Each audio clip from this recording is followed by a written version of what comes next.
Listen, I think the Broncos are an average quarterback away from being the 7th or 8th team right now in the conference. If you add the top 2 or 3 quarterback, yeah, of course, I think they're the number 2 or number 3 team in the AFC.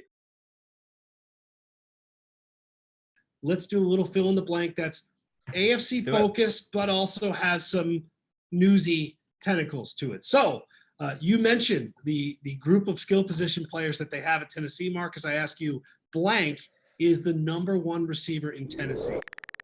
It's A.J. Brown. I think Julio Jones is still a really, really good receiver. I just think he's in a different role, right? He's going to be the Roddy White, like when he was in Atlanta, right? When, he was kind of filling that number 2 job, creating big plays. He's not going to be the guy that gets 12, 15 targets a game anymore. It's A.J. Brown. And a little spoiler, Adam. I did an article this week for the game day, the top 25 players under 25. A.J. Brown inside the top 5 at number 2. I think he's an absolute star. He's going to have a monster season.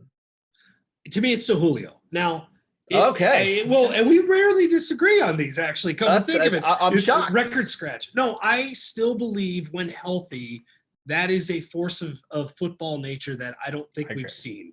And again, I've spent a lot of time at Alabama. I've got the Nick Saban bias, the local bias, like just penetrating my brain, beating me down. When healthy, that's a big question here. I still think he's got the goods. And I still think he does things and scares people in a way that probably Brown should and will. I just think Julio, assuming he hasn't lost a step, like when he played last year, he was still phenomenal. I think he'll still be phenomenal. Regardless, Marcus, it's awesome that they can have that we can have that conversation. I think it speaks volumes to your confidence in Brown and the talent of Julio and win total impact, things like we'll talk with Will on that. Man, I would not want to cover those dudes, either of them. Best wide receiver duo in the NFL? Yes, maybe. I think so. I think in terms, and also the perfect combination. They're talking about sharing numbers. Like there's the synergistic football components of this are amazing. What would be the second best? I know I'm getting off track, but I'm trying to think who would even compete with that. So I think like Mike Evans and Chris Godwin deserve some recognition. I think Justin Jefferson and Adam Thielen are also really good. DK Metcalf and Tyler Lockett deserve some praise as well. I still really like Amari Cooper and CeeDee Lamb. I think those two. I know I'm a little bit biased, but I think that's a really good one as well. All right, let's move to Tennessee as a whole, right? We're trying to process this. The Titans are now the blank best team in the AFC. You got to go down the list a little bit, right?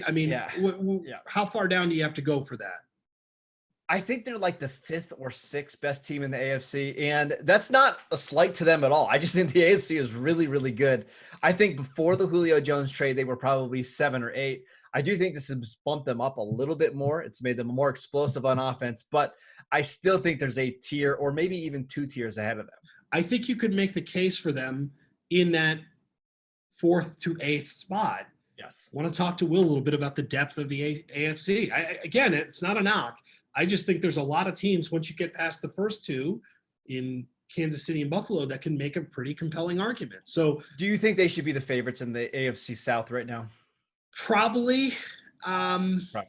I trust Tannehill more than Carson Wentz. Yeah, that's really what it just comes down to. I would say so. What a statement that is, considering. Think if I would have told you that 2 years ago, that I trust Ryan Tannehill more than Carson Wentz. And I don't think necessarily the Julio, of course, you have to. It really does change it, right? But it's also not like this. A wide receiver, no matter how good or how healthy, how young, is not going to flip these odds dramatically. No. Regardless of what the internet says. So, but still, it's a big deal, and they needed it too. Yep. It fills in a void more than anything else. So I think I'm with you on that. I think that's a fair assessment there. Well, let's get to the AFC as a whole. The top 3 AFC teams in your eyes are the Chiefs, the Bills, and then the Ravens. I think the first 2, it's going to be pretty much the consensus for everybody. It's that 3rd team. Is it Cleveland, who improved their defense, in free agency this year? Is it somebody like Pittsburgh, who won 12 games last year? I like the Ravens just because the special teams are always so good. John Harbaugh just doesn't lose a lot of games. Lamar Jackson is 30-7 as a starter in the NFL.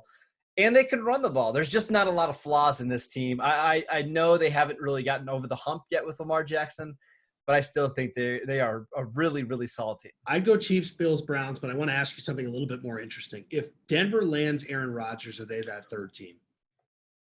I think they're the second team. Oh, wow. Look at you. You very good. Well, just because that team is already ready to go on the defensive side. The offensive line is really good with Mike Munchak, and they've got the weapons. So, listen, I think the Broncos are an average quarterback away from being the 7th or 8th team right now in the conference. If you add the top 2 or 3 quarterback, yeah, of course, I think they're the number 2 or number 3 team in the AFC. Post edit, we need a dramatic sound effect because you just came over the top, smashed a phone book on my head.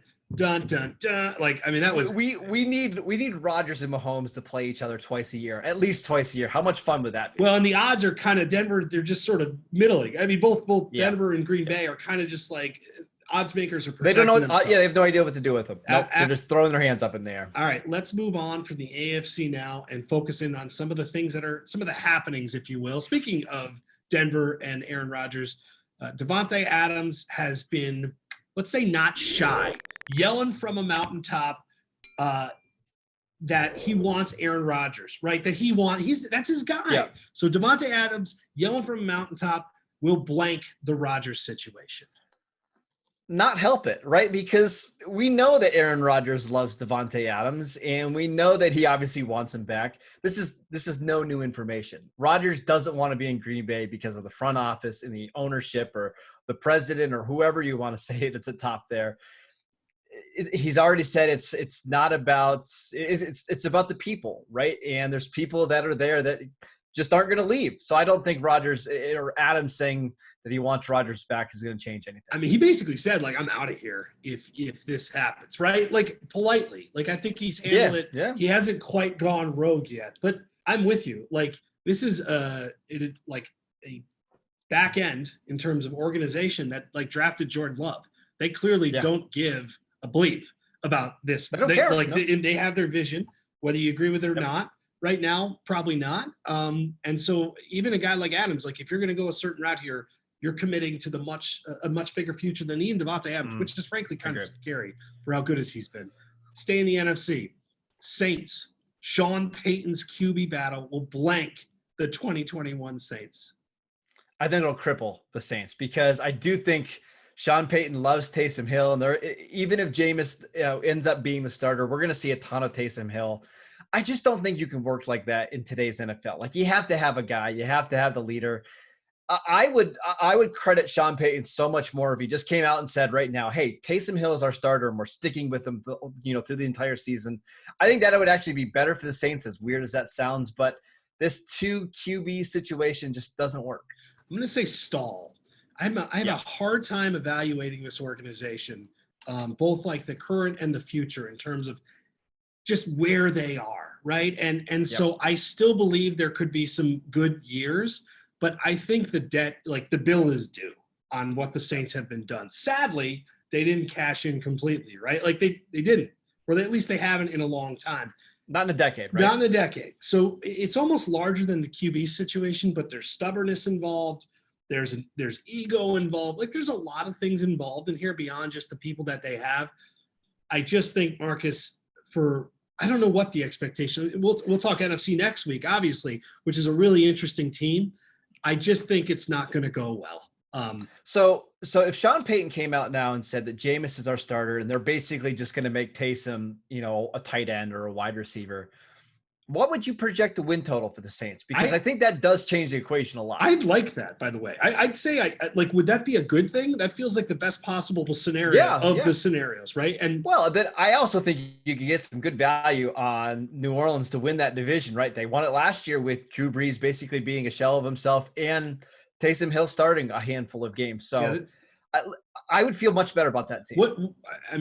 11, we got to get 17 game schedule. We have to adjust. Like, is that an 11 win 10? Team? 10, 11, somewhere in there? 10, probably. They did lose quite a bit on defense. They lost some offensive linemen. 10 to 11 feels right, though. And that's a playoff team in the NFC. You hopefully have a healthy Thomas. Kamara was brilliant last year, despite basically doing it by himself. I do think that clarity, those simple sentences of what you said, I would feel a heck of a lot better about the Saints, but I'm kind of team Jameis still, maybe to a fault. So I'm not even Team Jameis, but I just think that, again, that clarity would make me feel so much better about the outlook of that team.